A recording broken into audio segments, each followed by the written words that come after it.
For Easter, I'm not going to make a whole carrot cake for my small family of 3. To solve this problem, I created a beautiful carrot cake that feeds just 2 to 4 people with no waste and no fuss. Hi, I'm Gemma Stafford, professional chef with over 20 years experience, and I'm going to show you how to make the most incredible small batch carrot cake. So to make this little cake, you just need a few ingredients. We're going to start out with some all-purpose flour in a bowl, also known as plain flour.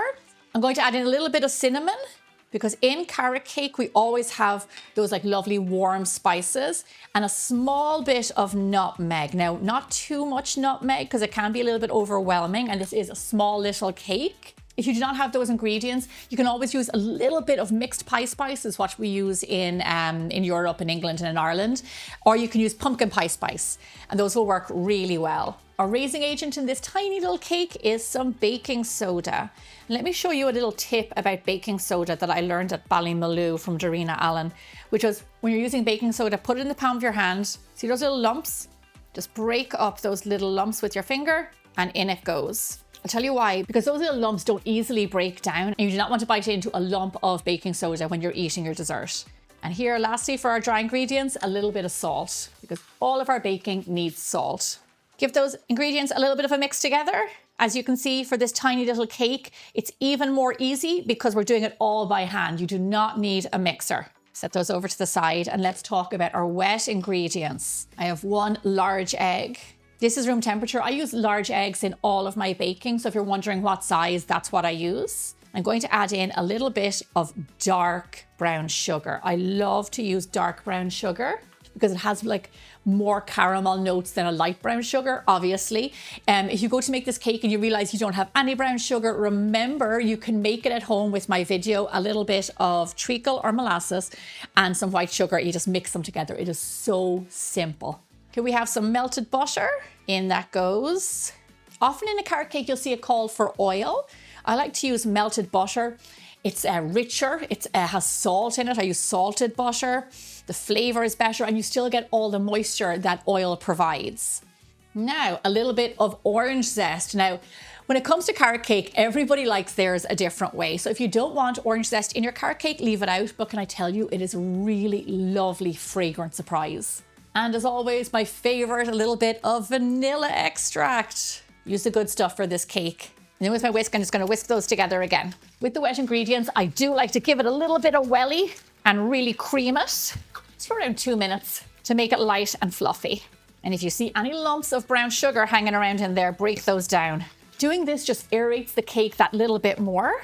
You know, when we whip eggs, when we're making a Genoa sponge, a Swiss roll, something like that, we're introducing air. And that's one of the secrets of this little cake, is to whisk those wet ingredients until they're lovely and fluffy. Once your wet ingredients are all combined, then add your dry into your wet. With a spatula, just mix those together until just combined.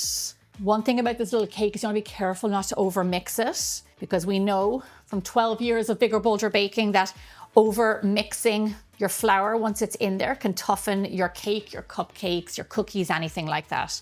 Before it's completely mixed, we're going to add in our carrots. Now this is the secret, not just to this carrot cake, but to any carrot cake. One big mistake people make is that they grate the carrot too big and you end up with a cake with carrot lumps in it and not a carrot cake where the carrot has just dissolved and disappeared all the way throughout. You want to grate it really, really fine, just like this, so it dissolves into the cake and disappears.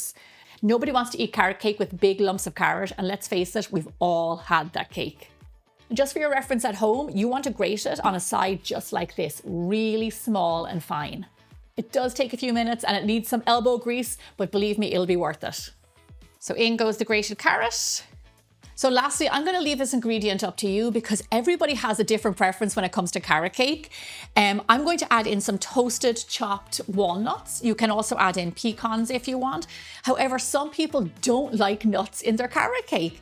So you can replace it with a little bit of grated coconut, which some people like, or even a little bit of diced pineapple or raisins. I actually love raisins in mine. This time I'm using these walnuts. Totally optional, you can decide what you want to do.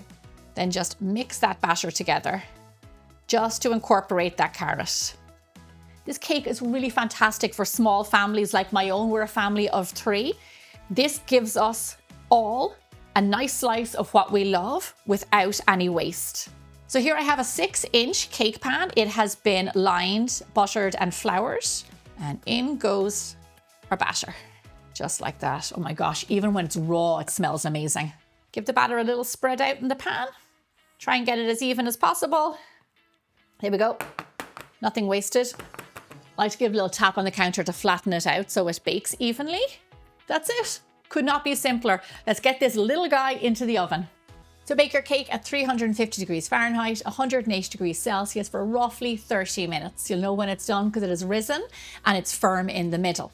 Now I'm going to take this opportunity to introduce the bold baking hotline. And this is where I answer questions from you on the topic that we're featuring in this recipe. And this is carrot cake. So let's answer some of your carrot cake related questions. So my best ever carrot cake, if you've never made it, you have to try it. It is so incredible, but it's a really big cake, and that's why we're making this little small cake. So one question that came up on this cake, and it's not the first time it's happened, I will admit.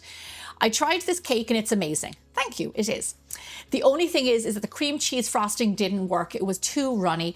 I'm living in the UK. I already know where this is going, just an FYI.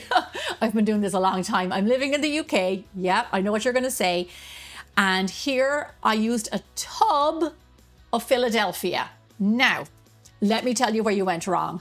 Tub of Philadelphia. When you're making cheesecakes, when you're making cream cheese frosting, anything that needs to have like a stiff structure, do not use tub cream cheese of any kind. It has air in it and it has water in it and extra additives. That is great for smearing on bagels, but it is not good for baking when it comes to cheesecakes and cream cheese frostings, things like that. What you need is what we call block cream cheese. Any brand, does not have to be Philadelphia, block cream cheese is what you want. I knew the answer to this because a few years ago I tried to make a cheesecake in Ireland and it never set. So block cream cheese is what you want. My next carrot cake related question is what can we use instead of eggs? Now this applies to any of my carrot cake recipes. You can use flax egg, which always works out great.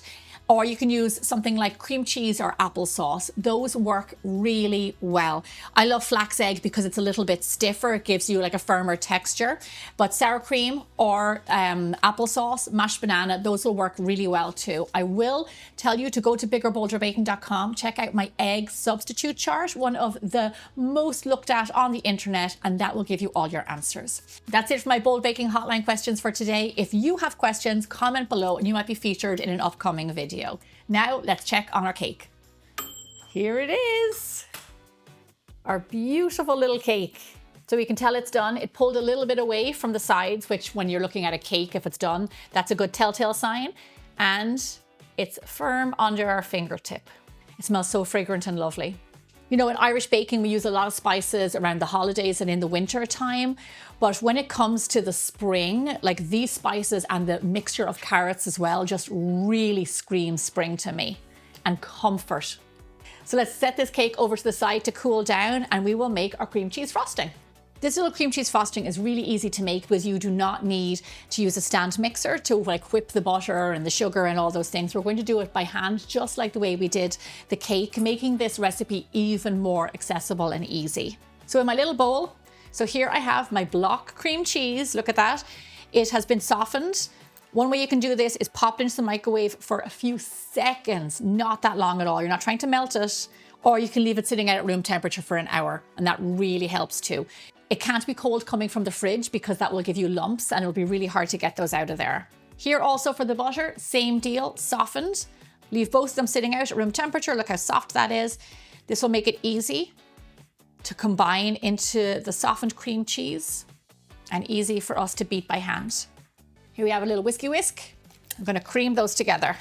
Just cream them together until they're just combined. Nice and smooth. Into this, we're going to add in our vanilla, which I just have to have in a cream cheese frosting. A little bit of milk. You can use any type of milk that you want. You can also use half and half, which is a little bit richer. Give that a mix together.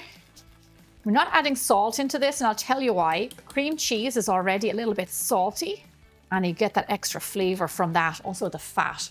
Now into this, we are going to add in powdered sugar. Please make sure that it is sifted so it's nice and light and you don't end up with any lumps.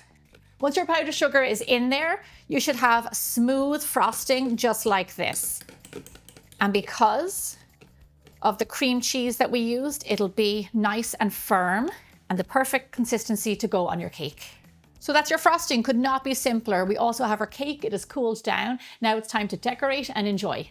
Sticking with simplicity, to decorate this carrot cake, I'm going to smear the cream cheese frosting on top, just in one lovely rustic layer. Lastly, I'm going to garnish with a few extra toasted walnuts on top. This little cake is a reminder that keeping it easy can still yield you beautiful, elegant results just like this. Don't be fooled by this cake size. It still yields big and bold results, and you will see that when you cut into it and taste it. A beautiful, tender cake, really moist, lovely texture, and loaded with flavor. And a win for me and my small family of 3. Everybody gets a slice and there's no waste. If you liked this video for a small batch carrot cake, then stick around. I have hundreds of videos for you to check out. Thanks so much for watching, and I'll see you back here again really soon.